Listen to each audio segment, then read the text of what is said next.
Before we begin today's episode, just want to give a quick heads up that there are several mentions of rape during this episode. If this is a topic that is tough for you, I would suggest possibly skipping this episode. If you are a victim of sexual assault and you are in the United States, you can call the National Sexual Assault Hotline at 1-800-656-4673.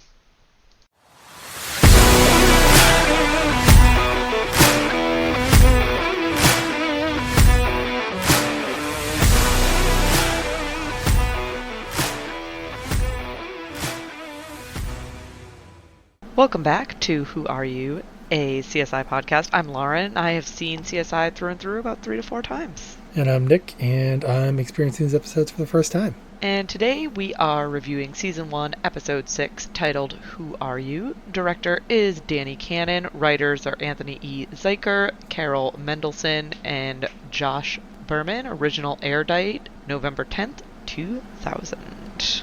And we start off with the strip, Yep. and then we intersperse some residential themes into it. So we have a little bit of a mixture on today's intro to the episode. And that's some like legit Vegas suburb, I think. Yes. Well, when they get really close to the house, it looks a lot more like California. But like some of the helicopter style shots. Today they shoot that with a drone, but I'm sure back then it was all helicopter. The helicopter, yeah. And yeah, I was like, because there are certain highways and stuff. I've been out into Vegas. We've been out there enough times and rented cars and gone around places. And I was like, hey, no, that's basically exactly what it looks like. Yes.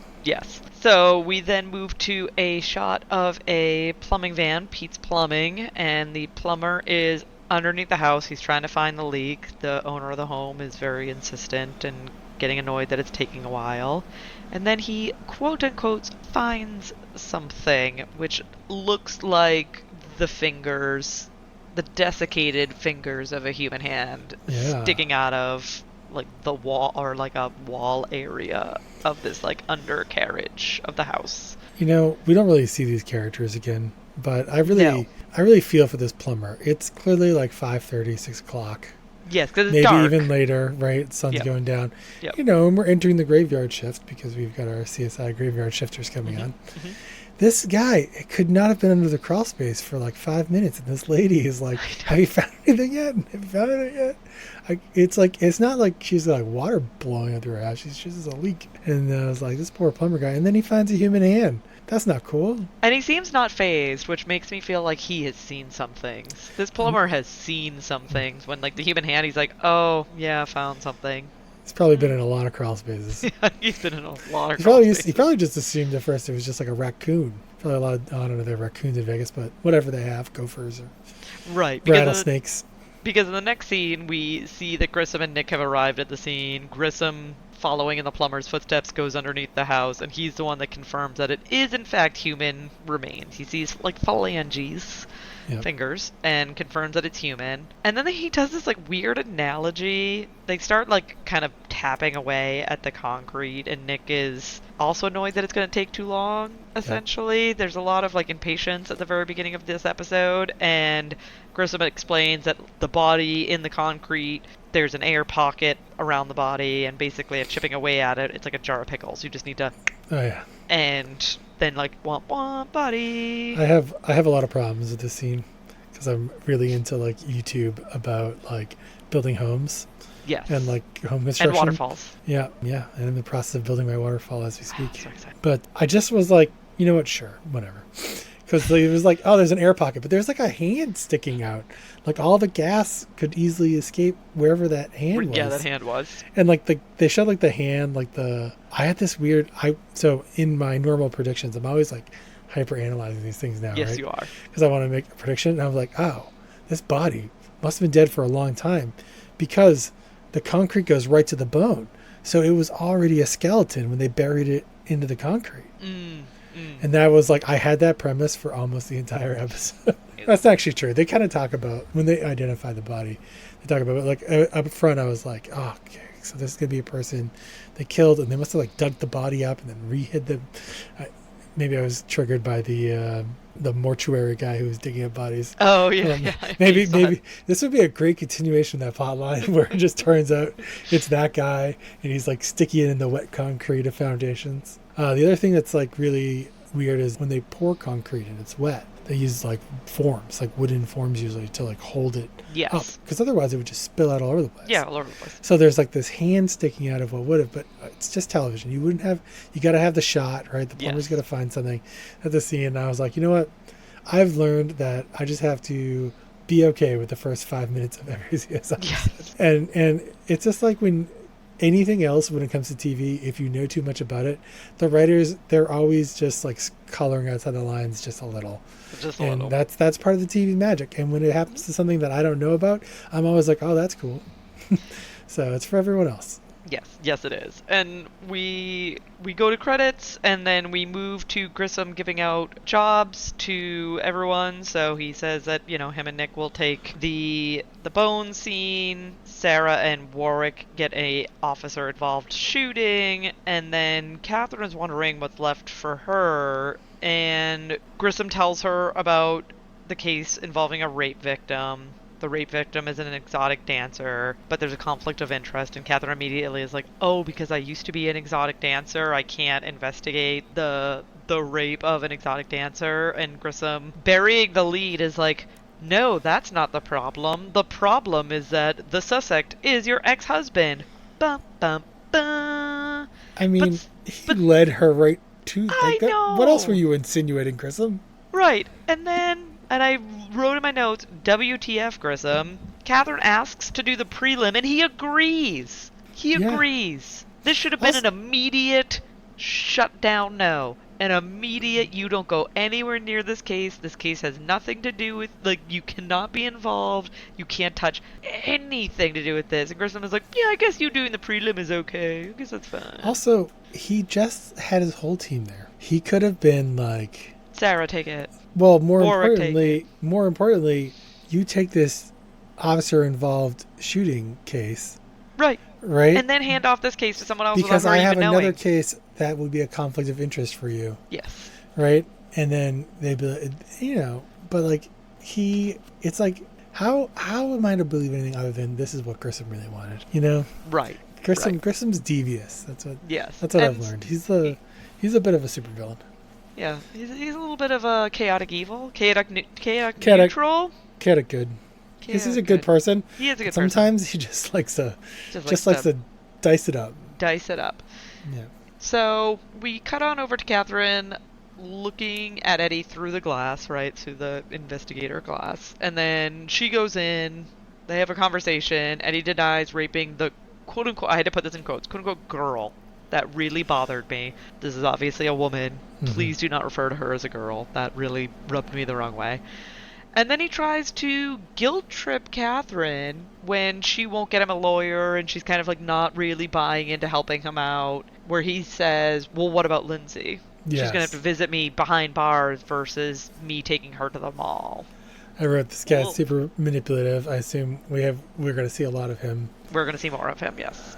Yes. We cut on over then to Grissom and Nick looking at the skeleton that they found under the house, and Grissom notes that the pelvic bones indicate that it's a female. I just finished reading a book from a forensic anthropologist, or forensic scientist. She does do some anthropological work, but that's not her mainstay. And she mentioned that it's way harder to tell the gender of a skeleton than these shows say it is. She says it's immensely more difficult to tell the gender of a skeleton than these. Can't you just count the ribs? Yes, I just count how many ribs there. If one's missing, And then they realize that the woman has been stabbed at least a dozen times with an instrument that is slightly curved with serrated edges. And then this is where we get the title of the episode, where Grissom kind of leans in and is like, "Who are you?" Yeah, I have a early prediction here, by the way. Oh, okay. Because he I think this is earliest prediction, I think. Yeah, well, he describes in a lot of detail what this weapon would have to look like. Yes. And then he says the most ridiculous thing ever, like an alligator jaw. And I was like, that's not what alligator jaws look like. They're flat. I thought he said shark. Did he? Maybe? I don't know. Maybe. But I started thinking about like sickles again. massive Dungeons and Dragons fan. Think Yes. about the curved weapons of a sickle. Mm-hmm. And then I just had this idea pop in my head. I went, oh, it's going to be a climbing pick because they have exactly that shape. And I wrote it down, and I didn't like really put like the big star. I just wrote climbing pick ? And then like a moment later, I just wrote prediction ? Because I was like, does this count? Is this really a prediction? Because I don't know who. Like, they could just tell you it was a climbing pick in the next scene. Yeah, but that wouldn't really help But you they like, don't. know who. But they don't they tell do you. not. It becomes a big deal later on in the episode. Yeah. So then I went back and I underlined it like 3 times. You're like, I called hey, it. look it. I called it. So spoiler alert. She gets killed by Spoiler she gets alert. killed by a climbing pick. For the episode that was released in 2000. And then I got really confused when they started talking about. I thought I was wrong because they started talking later on. You find out she's into scuba or something. Yes, scuba and diving. I was like, oh, maybe it'll be a harpoon or something. And I just gave up all faith in myself. And I was so excited. Believe in yourself, I was so excited gotta when he was believe like, in what's the yourself. weapon? And I literally said to the screen, it's going to be a climbing pick. Look at all the sports this guy's into. And yeah, so we'll get there eventually. But We will yeah. get there. We will get That there. That was an early prediction. I have other semi-early predictions. Oh, okay. They are not as good. Spoiler alert. Spoiler alert. Not as good. We hop on over to Sarah and Warwick on their arriving at their scene. Jim Brass is there with an officer. We see an initial reenactment, which is coming from the view of the officer, and he claims that he never fired his weapon. And I had to note down that Sarah, without any gloves on, just grabs the gun from the Jeep. Yep. Just reach, no gloves, no nothing, just grabs the gun from the Jeep. There's a few what fast and protocol are loose we with not- the gloves. Yeah, I'm like, in what is happening these first here? episodes? Yeah. It's not the first time. Yeah, I had to listen to the name of that officer like 7 times to figure out what the Tyner? Tyner, yeah. Tyner. And I wrote it at the top of my page to because I can't remember at what point I was like, oh, I think it's Tyner, and I'm like, you know what, I'm just gonna write this at the top of the page to remind myself that that's what his name is. I actually looked it up later when we have a spot the guest star later. Ooh. And so I was like, while I'm on the IMDb page confirming my suspicion. Actually, I have a funny story where I thought I spotted the guest star, and then I looked at it, I was like, oh no, that's that guy. And then I was like, wait, but I do know this guy from somewhere. And it was like, and like 2 scenes later, I was like, oh right, it's from that show. But yeah, I would write down his name a bunch of times, and all I could think is like, man, wouldn't it be so cool if this was one of the douche cops from the Warwick Brown and the Judge scene? Oh, yeah. Like, what? Think of the complexity that could add it to him, like going after them, chasing them down. Yep, and then and then coming full circle, and he has to investigate the same officers that like tried to arrest him outside of the judge's house. Who are prejudging him, and now he's Yep. prejudging them. Like, I knew that was. I realized. I think that was the pilot. So, who knows where that actor is? He's, at this point in the filming Right. process. But that would have been like chef's kiss. I was like, is this one of the things? And then I was like, no, it's You're not. like, nope, not But I was happening. like, again, they should travel to the future and ask me for my advice. They really should. I would be a really good additional writer for the show. I agree. We have a really short scene with Grissom with a casting, like a section of the slab, and then we go back to... Where did this section of the slab that broke open like a jar of pickles come from? I don't know. That's They don't really answer that question. yeah. They just Also, brought like- it back to the lab. That's all we know, is that it. somehow it magically made its way back to the lab. And then Warwick and Sarah are in an evidence cage, and they, in examining the officer's weapon, realize that a bullet is missing Mhm.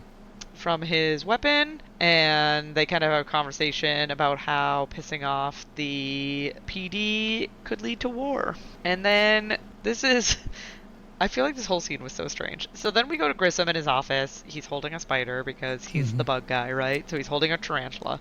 Yeah, they really are playing. They've been playing up the bug thing again. They really been playing up the bug thing again. They're like, just so you know, Grissom is a bug guy. So he's holding a tarantula. A blonde woman walks in and knows the species of spider. And Grissom immediately has this like, ooh, yeah, like liking your vibe, blonde lady. Gail Grissom? Or should I call you Spider-Man? It's harmless. Of course it is. Orange-kneed tarantula. Nice specimen. The tarantula's touch is very gentle. It leaves no prints. They move without a trace. May I? And we find out that her name is Terry Miller and that Grissom has called her in because he needs her to make him a face. Yep. And we assume it is for the skeleton. So we move on over to Warg and Sarah in the interrogation room with Tyner. He is still denying that he killed the victim, and he explains that the bullet is missing because he doesn't top off his cartridge. That's probably not the right word. Gun aficionados are going to be like, what? You don't know what you're talking about. No, I don't. I've only fired guns like twice in my life. Magazine is often the term. Yes, people there we use. go. Magazine is the way to go. Thank you. I've only fired guns like twice. I'm a very good shot. I just have not done it often. And I did not load or unload the gun that I used. So I also have a gun. Well, I have occasionally I watch a gun YouTube called Demolition Ranch, but that's only because I first started watching his vlog series called Off the Ranch. Where okay. he renovated an abandoned mansion. Oh, and then which that I led you found, to which the- I found from my building guy who went Yes. out there to help him. Yep. Yep. And so yeah, but I've since learned that after like 10 videos, they're all the same, and I can't. And you know, yeah. There has you to be can't do this something anymore. funny. Like how many Legos does it take to stop a bullet? Is the kind Yeah, of that's fair. That's episode fair. I'm willing to watch. So Jim Brass ends up coming in. We realize that he is Tyner's union rep, and Jim Brass lets the CSIs know that, you know, they need to go find that missing bullet. You can't, like, great, he's missing a bullet from the magazine, but you need to find the missing bullet. So The we scene go... Disappointed me later. I believe this is the scene where they have there's a little bit of headbutting. Yes. I think Grissom is there too. No, There's that's later. This that's is just... later? Yeah, Oh, this is okay. just Warwick and Sarah. Yep. Well, that scene I disappointed myself Okay. by So not making a prediction. Grissom and Terry are... You know, we learn that she is a top forensic artist. They have a weird... I want to compare this to the scene in Ghost where they're molding the clay. Oh, I wrote Ghost. Okay. I wrote Thank you. Ghost. I'm so Yep. glad I'm not the only one where I I wrote- was like, this has a weird remnant because there's like they're making Yeah. it kind of sexy Also, that they're like taking a mold from the concrete If you've and ever seen Lionel Richie's song Hello, yes, there's like a whole Yes. face molding thing in that. It also reminded me of that, but I wrote, Ghost vibes. Ghost I vibes. I can't even read my own writing. I don't remember what I did, but there's this whole like exchange that happened, and I wrote down like earlier Grissom said she like needed no introduction, but then like he didn't know something about her or had like a Oh, there was question something about he was her. missing. Yeah. Oh, he asked, "Are you?" Or I said he said they told me you were the best impressions person or whatever, and then she goes like in the U.S. and Canada. But I was like, if you needed no introduction, then like who told you? But yeah, it was this weird exchange with them. But I wrote Ghost vibes for the scene. Okay. It was 1,000%. I All was right, right I'm there glad with I'm not you. the only one that I was like, this is give me ghost vibes. So, and I also noted that they were like just way too close at certain points, like just like physically way too close to one another. And so as we cut to the scene where she's getting to the later phases of recreating this face, and she determines that the skeleton is most likely of Nordic descent, probably blonde, but she opts to do brown eyes, which surprises Grissom's because that is the dominant color in the area and also photographs better. And then we cut to a news story showing the face. Yep. So with the reconstructed face, and then Grissom and Nick are in the kitchen. Catherine notes that hotlines can be hit or miss when it comes to, because they're kind of relying on the hotline for people to call in and say that they can identify the face.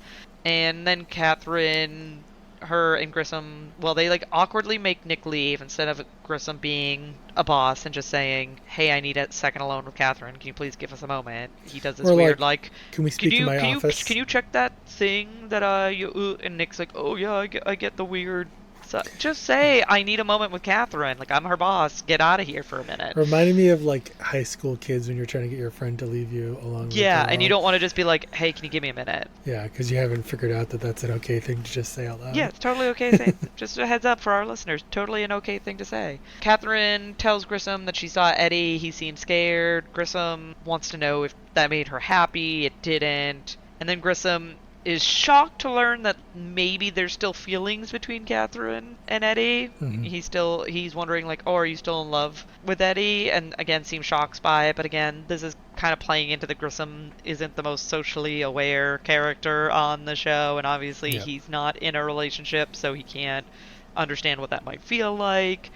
But he does reiterate that she needs to pass on the case to somebody else. That's kind of how he leaves it, is that it has to pass off. And then I'm actually excited for this moment. So Grissom arrives at the morgue with Doc Robbins, who is the coroner going forward. I thought that he did come in the first season, and he does. This is Doc Robbins. I don't And even know if I remember what he looks like. I guess I'll find he's out a next fairly episode. nondescript person. I just know him because he is then in Every other 15. episode. Yeah, he's in every other episode. So that's why. But he's a fairly nondescript human being. Nothing against the actor. And he denotes that in the earwax were grains of sand.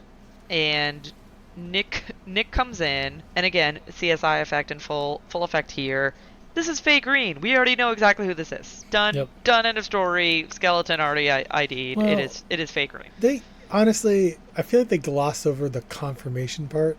They but did. Oh, 100%. They did. I think one of the reasons they had that, like the hotlines are hit or miss, right? Is that like 6 people call in and one of them is the mother, and I'll say this is like my daughter. That's a pretty good thing, but presumably, I think doesn't he say he's going to go see the mother to ID her? He goes. So the next scene is him with the mother. Yeah, so like it's like I guess they don't really know until they ID, but like I'm not entirely sure how they ID the body because it's just a skeleton. So they would need like DNA. Right, they can't was do They can't do fingerprints. Yeah, DNA is really slow. They can do and dental very limited. records.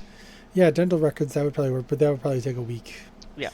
Yeah. Yeah. So that's where like the super CSI effect is coming in. Yes. They just kind of gloss over how we identify it and just sort of accept that it's her. Yeah, that it's her. And so, as Nick mentioned, the next scene is Grissom with Faye's mother. The mother lets us know that Faye was an athlete. She did a lot of scuba diving, but she does note that she didn't take a vacation before the death, which we are to assume is related to the sand found in her earwax. And the boyfriend was interviewed when she disappeared, but the mother doesn't think that he did it. She believes that he entirely loved, he loved Faye, and there's just no way that he's involved. I want to point out that she like feels like she really knows his boyfriend. Yes. Right? Like she can really trust him. Yes. They literally say later on like They dated for like 3 they months. dated for a month. No, they say like Oh, was it a month? Oh, geez, I thought it was 3 months. And I was Okay. like so blown away. Or maybe I'm confusing because there's a whole other thing with an engagement to someone else. But yeah, I thought they said it was like 1 month. And I remember thinking like, first off, I know that like new relationship energy is a thing, but like Oh, yeah, for sure. that's a weird thing to then carry with you for 5 years. But then also like, how nice were you to this girl's mother that she was like That she's still like, backing nope. you? She's backing you up. Yep. To the cops. Like, Yep. She's like, I don't think it was him. He liked her too much. He was too Yep. good, too good of a guy. Yep. We shift from there over to the hospital where a detective is interviewing the exotic dancer. Catherine walks in. The detective tries to give Catherine an out. The detective is like, are you sure you want to do this? Like, this is probably not the best idea. And, nope. And the dancer tells her that the bruises are from last night. So as she's like starting to examine her, that the bruises that she notes are from the night before. And then we go on over to Sarah at the parking lot with a metal detector trying to find the missing bullet, one assumes. And in this process, Sarah and Warwick meet a witness. So then we see It's like a valet guy. this valet. Yep. So we see the valet's reenactment wherein the officer shot the victim. So according to the valet in the valet's reenactment, officer has shot the victim, and that leads Sarah to say that, we got a war. Right? Yep. The PD versus CSI is on now that we have. But she says this, I had to laugh. She says this in front of the witness. Yes. She's like, looks at Warwick right in front of the witness, is like, we got a war on our hands. Yeah. Maybe this is a conversation to not have right in front of the witness. Yeah. I don't know. Maybe this is good for the witness because he did say he didn't like cops, and that's why he did. Yeah, maybe. Maybe that's what it is. I do have an all-star prediction at this point. Oh, okay. Where I definitely have some JFK assassination vibes. Ooh, okay. Where okay. we're not able to find a bullet, or not really knowing what's going on. At this point, they had a reenactment. I feel like it looked like, and I thought at this point that the officer shot his gun as well as the person shooting themselves. Oh, okay. So you Right? thought In it was other a words, double. You 'cause- thought it was a yeah, double. like Yep. the guy killed himself, and that part was real, but the officer did shoot his gun because he freaked out because the guy had a gun. He pulled it out real fast, right? And he's trying not to get in trouble for sort of trying to shoot first or something. And because there was a big puff of smoke they showed, like from the gunfire when it happened, I thought, oh, what if they both shot? And so like maybe the bullet's back, like where the guy was watching, like the officer's bullet did, because he shot perpendicular to the vehicle, and based on the reenactment, it seemed like it would just keep traveling. So I was all in on this two shooters theory, aka the JFK assassination theory, which also is great because it takes place in a car. Yes. Oh, that's true. And is a headshot. Yep. But that does not turn out to be accurate. No.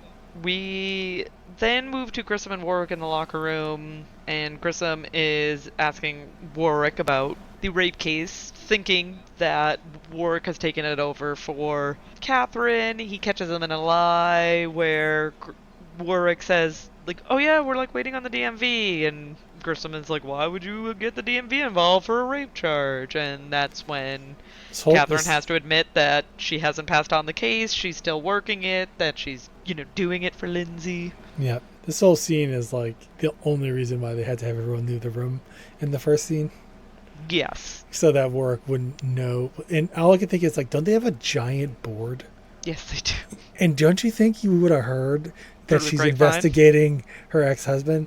Yeah. But I was like, whatever. And then we get another example of Grissom being out of touch, where Catherine is describing Eddie's sexual preferences as involved and rigorous, and Grissom Yes. is looking at her like, I have no idea what you're talking about, and Warwick from across the room has to be like, he likes it rough. She's trying to say that he likes it rough. Which I'm surprised Grissom even knows what that means based on how tense he's being. Because Right. that's also a euphemism. Yes, but that one gets through to him. And we go over to Sanders checking out the sand. Nick is trying to determine if he can pinpoint the beach. Sanders explains that it isn't sand, it's not natural, the surface is rough, the surface would be smooth if it was, naturally occurring sand, but this is rough. And all he can really say about it is that she wasn't killed in Hawaii. He doesn't have any other information at this time. Yeah, it's like, I guess we find out this more, but the notion is that it's like crushed stone. It's still jagged. It has been worn down through the erosion of waves, which is, why it would be round if it were from a beach. So we go to a hallway scene with Jim Brask asking Warwick if this is payback. So we're hearkening back to episode 1/episode 2. Warwick says no. And Sarah comes up, lets them know the charges have been filed. Officer Tyner arrives, and he goes on a bit of a rant about CSIs with their fancy metal boxes and their gloves. And so there's almost a fight between Warwick and the officer. This is when Grissom comes out. I think this is the scene that you were referring to earlier. Grissom comes out. They break up this, almost going to be fight. Nick gets instructed to be the bodyguard or be the bouncer and escort the guy out. Grissom's like, all right, Nick, this is on you. Take him. Make sure you take him out of here. Two people are fighting, right? Someone's got to, bring them away from each other, right? Yeah. There is, so I thought this was an interesting scene. At this point, I was thinking, okay, this is going to be a real test for Grissom from, a leadership standpoint, right? To come back to this whole, him having to be the boss and a detective at the same time, or an investigator at the same time. But this is where I'm really disappointed in myself. Okay. I didn't blink twice when the guy was like, I bet you've never even had to draw your weapon. Oh, and later on, I think it's 2 minutes before it happens, I went, oh my God, that was so good. It's because he's going to have to draw his weapon in this episode. Because he's going to have to draw his weapon. And I was like, alert. Spoiler alert, he draws his weapon in this episode. Yes, he does. But yeah, it was kind of like a call out. But I mean, it wasn't a very difficult jump at that point to figure out. No. It was more like me realizing that, hey, okay, they made that was a very important specific line, right? Yes. Which is, so yeah, I just want to call that line out here, but also that I should have thought of it. They do a good job. They don't just throw lines like that in there for nothing. No. I think I should have latched on that and been like, oh, I bet he has to draw his gun this episode or something. Instead, I was too busy like trying to like see like, do they have guns? Because like Nick has a gun. You can see Yeah, it. you're like, I are was they like, carrying? they do have guns. Okay. And so Jim Brass again brings up where's this missing bullet. And then we transition to Catherine at the casino. Eddie comes, sits down with her. They have a bit of a conversation. Eddie says, he's not concerned because I got you in the truth. And then he admits that he married up, that, Catherine was a good thing for him. The scene made me very uncomfortable because I think anybody who's known somebody who can't help but keep putting themselves in a room with somebody that they've broken up with, and yes, like, it's so unhealthy. It's like such an unhealthy situation. Separate yourself. And he's like, you gotta put distance. If you're not over it, you're not over it. Yep. And you have a distance, and all I could think is like, I've been that person. I've had my friends be that person, and I was like, oh God, please, this like, do not get back together with this guy. Yeah, you're like, don't do it. What a great casting, by the way. Yes. The way apologies to the actor, but the way that he looks, he just has a little bit of an ick factor to him. He does. Yeah, and the way that he acts too, right? So that in that case, it's a boon to the actor, right? Yes. Like he just, it's very well executed. We move to Sarah and Warwick investigating the Jeep. We have a little bit of a montage here of them searching the Jeep, trying to find the missing bullet. Disassembling it, searching, and then at the end, they note that they've searched every piece of metal. Yeah, I mean, I didn't need anyone to tell me what was about to happen. Yeah, so they find the bullet in the spare tire. Yeah. Womp, womp, womp. Not in the middle, in the spare tire. And but then actually, that's important because it's in the back of the car. Yes, and then they also find out that the bullet wasn't from the officer's gun, it was from the suspect's gun. That's what ballistics tells them. They showed you this, like, rifling matching. That's what they call it. The rifling is the marks around the bullet as it travels down the barrel through the rifling, which spins it. And so those are they can be very unique to the caliber and the weapon. Yep. And so they matched it up, but they had shown us that for like another episode, and then like this guy like apparently didn't tell them what they were looking at. It's like he's like a big gotcha moment for himself. And you find out it's the driver's gun, not the cop's gun, basically absolving the cop. But they never actually find the cop's missing bullet, but they've now found the bullet that shot the driver. And yes. The angle kind of like tells the story as well. Yes. And we go to a strip club. Catherine walks in with a detective. Catherine talks to the owner, whose name is Ted. They have a little bit of a back and forth. They obviously are comfortable with each other. They know one another. Catherine asks if it's all right if she takes a look around, which leads her to the dressing room, where she finds April, the victim's locker. And I'm guessing this is your product placement of the episode. Did they just cut out the scene where she breaks into the locker? Because like presumably the locker is locked, right? Maybe it might not be locked. It might be one of those things where the idea is that padlocks, it's not. Yeah. But yeah, so then my product placement for the episode. Yep. I mentioned this before we started recording. I couldn't tell if they. First off, I'm unfamiliar with the product itself. It's called VCF, but I Googled it, and that's the real brand name of a product. Oh, okay. You can buy it at Walgreens or CVS. It's not exactly so. It's what I'm referring to as the Listerine of spermicide products. So It would be an insertable film that would break down and become spermicide. But they really show the cover for a long time, and all they could think is people aren't going to be familiar with this. And so we have to spend it. It's hard to imagine that the VCF people have the kind of money that the Sony Minidisc people had to get a real product placement, But maybe, just maybe. So I wrote it down as a potential product placement, but with a big old question mark. That's right. I think deep down inside, I don't think it was a paid product placement. Okay. I think it was just showing it off. However, that did lead me to a prediction, which I think at this point was pretty easy to make, but I did have a caveat. Okay. So obviously at this point I immediately said, well, they're going to find that she used this contraceptive and therefore potentially exonerate Eddie. But then I immediately wrote down, but like that does not mean that he couldn't have crossed the line. Maybe she wasn't expecting him to be rough and the But bruises and stuff. It and could also have means asked that him she to say might have no. expected to have sex with somebody else. Yeah, sure. Yeah, absolutely. Right? Like Yeah. they use it as a spoiler alert. They use it as a get out of jail free card for Eddie. She might have been planning to have sex with somebody else. Although the girl does just give it up real Oh quick. yeah, no, she does. But So I mean, maybe they weren't done proving anything, and then she just gives it up, and that's fine.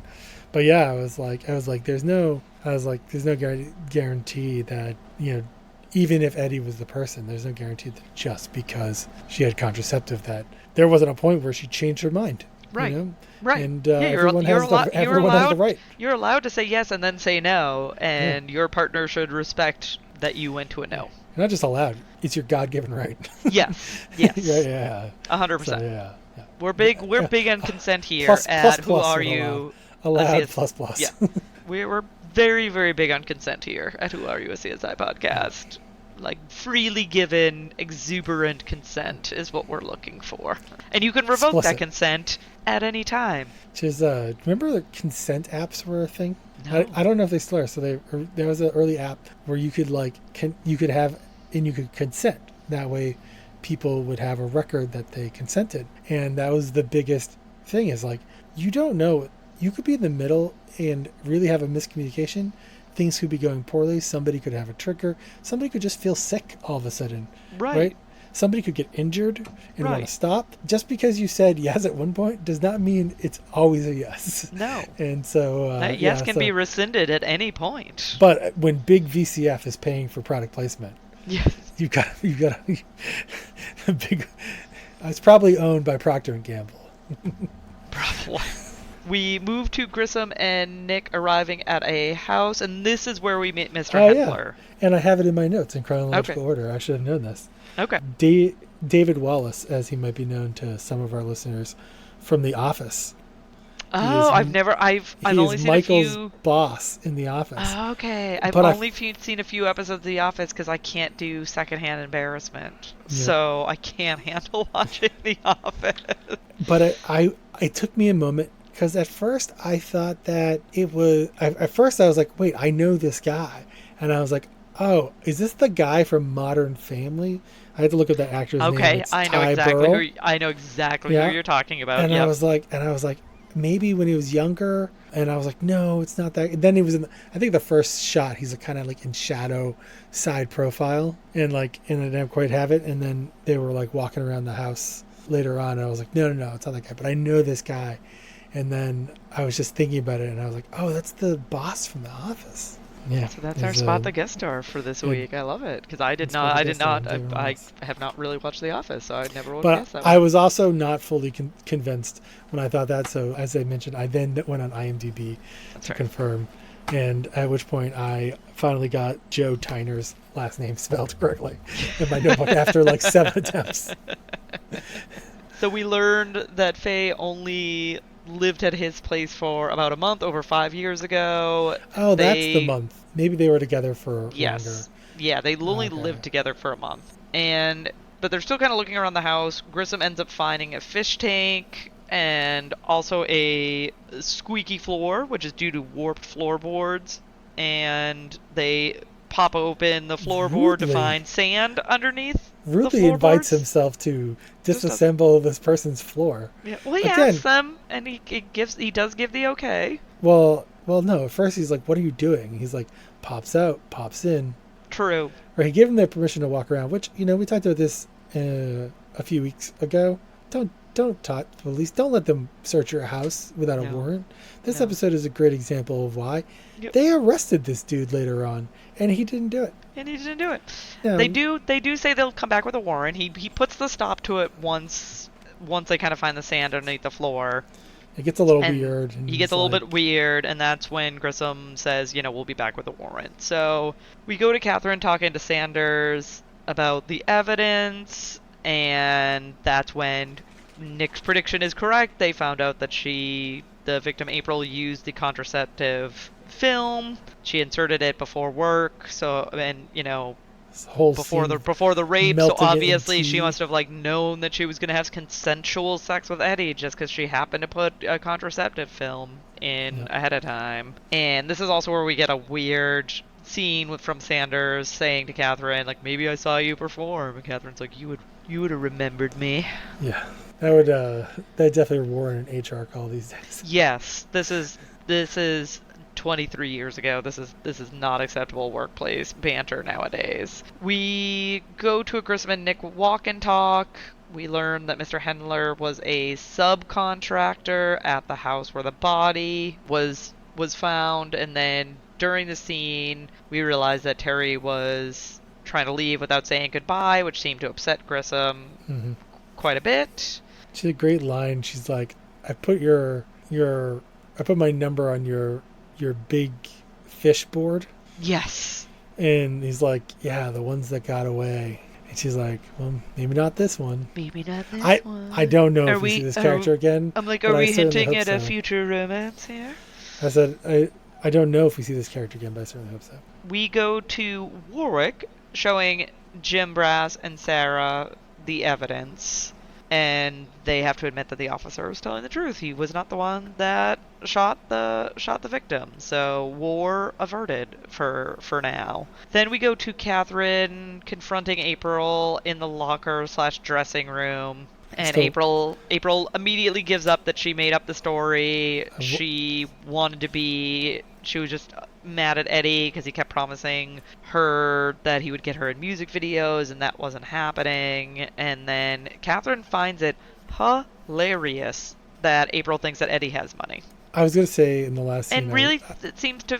Sorry, I know I'm talking over you, I apologize. But I find this distasteful in the sense of you find it hilarious that Eddie duped another woman. Instead of feeling bad for a woman who probably went through a similar experience that you went through with your ex, you find it hilarious. Yeah. I actually thought they were going to allude, like, does she pay, like, child support money to Eddie? Because the dancer was saying that he would throw money around the club, and I think about people Yes. who, like, get money from other people or from the government, or since who don't do a good job managing their money, they'll get a lump sum, so they'll splurge on something Yes. like a strip club. And they didn't bring that up, but for They a second didn't, I thought that's where they were going with it. But no, she was more just bemusing herself with the naivety of this Yes. person who, she's not exactly the best person in the world. Accusing somebody of a very serious crime is not Right. a cool thing to do. No. So it's hard to, like, feel sorry for her. But Catherine's a very adult human being. Right. She's... And we get the would feeling expect that more this from her. woman April is very immature, and not Very again like young, you're saying yeah. that doesn't excuse her behavior, but it makes it more understandable than it would be for like someone quite a few years older with more lived experience to realize like that's a stupid thing to do. Yeah. We go to Grissom back at Mr. Hendler's place. The house has been cleaned. There's now no sand underneath the That's a floorboard. very weird thing to do. Oh, to in that clean up? situa- They made it sound like he cleaned up, like he wasn't, But yeah, it's like why would you think that having sand in your floorboard is a bad thing? Right, like you wouldn't know any better. Like to you, you'd be like, "What's the big deal about having?" You don't know that Yeah. sand was found on the earwax of the victim. I thought he was gonna, like, glue the floorboard back down. it's like, you took my house apart. Trying to pry it up. You had a loose floorboard. I glued it down while you were gone. And so, with no sand left, they try luminol to see if they can find any blood. That doesn't show anything. And so they move on to ALS, which shows bloody handprints, and this is what causes Grissom to order the arrest of Mr.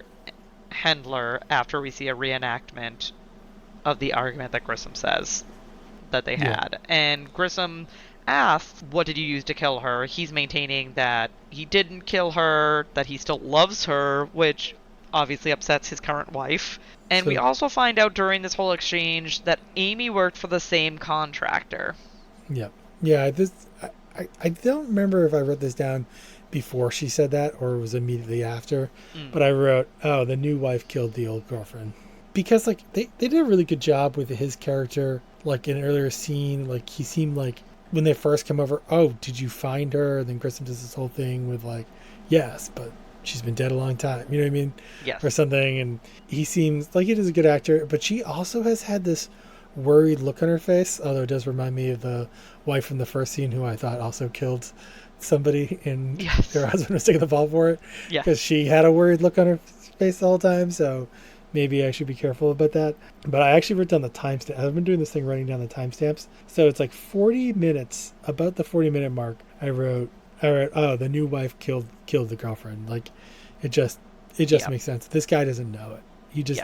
He has no idea. Because they then go and tell you that he was out of town. Yeah, so that comes a little bit later. So Grissom leaves. He wants to walk out with the suspect. So he leaves, and he leaves Nick to continue processing the scene. And while Nick is processing the scene, he ends up finding hiking photos where Nick's very early prediction is true. And it's a, what is it called? A climbing pick. A climbing pick. I was thinking it was specifically ice climbing, but so they see a picture with the new wife and the husband, climbing with climbing picks, and Nick starts asking like, "Oh, do you climb?" or Mm-hmm. And then we shoot to the wife coming back in the room with a gun. Yep. At which point I make a prediction that only takes about 30 seconds to come true. Okay. Which is that Grissom's going to draw his weapon. Yes. Yes, we're going to get our callback is going to... I was like, Grissom's going to have to come back in to save Nick. He's going to have to draw his weapon.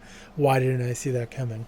But, yeah. And so we do cut over to Grissom and who he thinks is the correct suspect outside as they're kind of putting him into the car. And as they're putting him into the car to drive him to the police station, he mentions that Amy paints the floorboards every spring. Like, what's so weird about it? She paints them every spring, and then that like clicks something in Grissom's brain, and he goes back into the house where before we see him, Nick is trying to talk down the wife, and she's slowly losing it and talking about how a dead body is so heavy and she can see all the blood, nobody else can see it, but there's so much blood. And then Grissom walks in with the gun. Again, call back to earlier in the episode with the officer accusing Grissom of never having to draw his gun, and Grissom saying he hopes he never has to, but he does to save Nick, and he's able to talk Amy down to put the guns down and to give herself up and walks her out. And I have to say that the actor that plays Nick does a very good job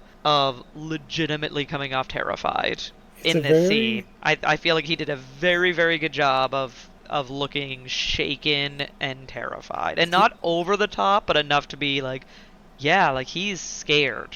Like he is legitimately thinking that he might not make it out of this alive. It's a very weird thing. You can very quickly become very afraid in a moment like that. When I worked at BJ's Wholesale Club, I was one of those guys at the front door who punches a hole in your receipt. Yep. People would, regularly try to steal things, and your job is to stop them. And one day, a very well-dressed gentleman is literally just like trying to walk through, like with a cart with a computer in it, to like a desktop computer that they used to sell. It would cost like $500 or something, and like walk out. And I walked over and stopped him, and the guy like says to me, "If you don't let go of my cart, I'm going to take my gun out and shoot you." I never even saw a gun, but like it does not take long. You're just like, okay, have a nice day. Yeah, you're but like, I was like, not gonna risk my life to my adrenaline shut up. I was shaky. I had to I was on the radio. I was like calling my manager, being like, hey, I need you to come to the front door right away. And then, sort of telling her what happens. She actually goes to the parking lot and tries to find the guy's license plate, which, I wasn't ready for. But it's the 0 to 60 of it all is very real. Yes. And, this is a guy who's got training. He's kind of like a hard, like he doesn't come off as a, like he's got a bit of a, you think a guy, he's probably been in enough fights in his life or something. But he's an investigator. He's not on the streets with people with guns all the time. Presumably it was the first time somebody's ever pointed a gun at him where he thought this could be it. And I thought the actor did a really great job. Kind of built, it got more and more intense. The way he was speaking, it was really good. Yeah, it was like one of the most, I think, intense scenes I've had in the series so far. Yeah, I agree. And we then go to a slightly less intense scene with Catherine at the playground watching her daughter Lindsay play. Eddie arrives. He's trying to convince her to let him take them out for breakfast. They almost kiss, even though Catherine is is saying basically, I know this isn't a good thing, we shouldn't do this, and that's the end of the episode is kind of the breakup of a almost kiss between Eddie and Catherine. Yeah, again, so such a don't do it. Don't do it. We're like, don't go back. Never go back. I'm gonna end this podcast if those two... Bold claims by Nick. I shouldn't say that. They'll write anything into a TV show. I actually stopped watching Ted Lasso because of they took a character somewhere where I was like, they didn't earn that. That character wouldn't have done that. And I was just like, I'm not watching the new season of the show. Screw it. Oh wow. Checked out. All right. So I haven't seen the third season of Ted Lasso. I haven't seen any seasons of Ted Lasso, so I can't. Just I watch can't the first one and commiserate. stop. Okay. It's one of those shows. First season is amazing. Second season, a lot of it's very good. I just don't like the way it ended. That's fair. Well, how did you feel about this episode overall, Nick? This is probably the best episode so far, I think. Okay. For a lot of different reasons. I think the pacing is good. The storylines were good. It was well balanced. You get a lot of interpersonal information about the characters, a lot of like good acting in the show, a good variety of sort of forensic stuff, right? So yeah, I really like this episode. I think that one of the things that I will say as a person who's been trying to, as sort of seeing it for the first time, trying to predict stuff, is that they've gotten a lot better about holding on to information and letting it play out so that you can have these ideas and these notions, but you don't have all the pieces of the puzzle yet. So you couldn't solve the crime, or there's like that extra bit that you don't quite know how they, even if you kind of feel like you know what's happened, you don't have all the pieces. So like bringing it all together at one time, yeah, it was good. I really enjoyed it. I thought it was a good episode. All right, yeah. I mean, I enjoyed this episode as well. I think maybe last episode was still my favorite from what we've watched, but I think that this is a solid episode. I have no complaints. I, again, think, similar to you, we got some good character development. We had some well-acted scenes. I liked mixing up some of the partnerships. So it's like seeing Sarah and Warwick together, because we haven't really seen them together since she investigated him. So this was a nice, they're able to like work together and have each other's backs and have a good working, at least a working relationship. They seem to have a good working relationship. So that was nice to be able to witness that, I think, in this episode. No animosity or anything, right? No. Yeah, and good. Which I think says a lot about Warwick's maturity, right? That he's not holding on to that. So Warwick is still my favorite character for whatever reason. Hey, I don't know why. It's just cool. He's a solid character. Cool. He's a smart guy. Yeah. I feel like they still make Nick play like the audience role a few too many times, where he asks like the obvious question. So they do. Yeah, they do. It. Yeah. Warwick kind of comes out as a slightly more like, he still is kind of like deferential to like his seniors, but like, if you were to like rank them, you'd be like Grissom, Catherine, Warwick, and then Nick. And I don't really know where to put Sarah yet, because Sarah's basically the same place Warwick is at, but she didn't like train up there. Right. I mean, she's a transplant, so yeah, she's still got that bit of a new kid to her. Yeah, I can see that. Next week, we will be back with Season 1, Episode 7, titled Blood Drops.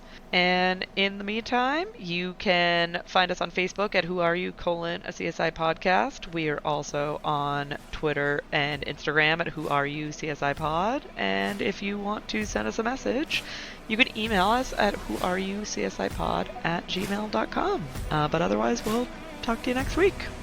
No spoilers.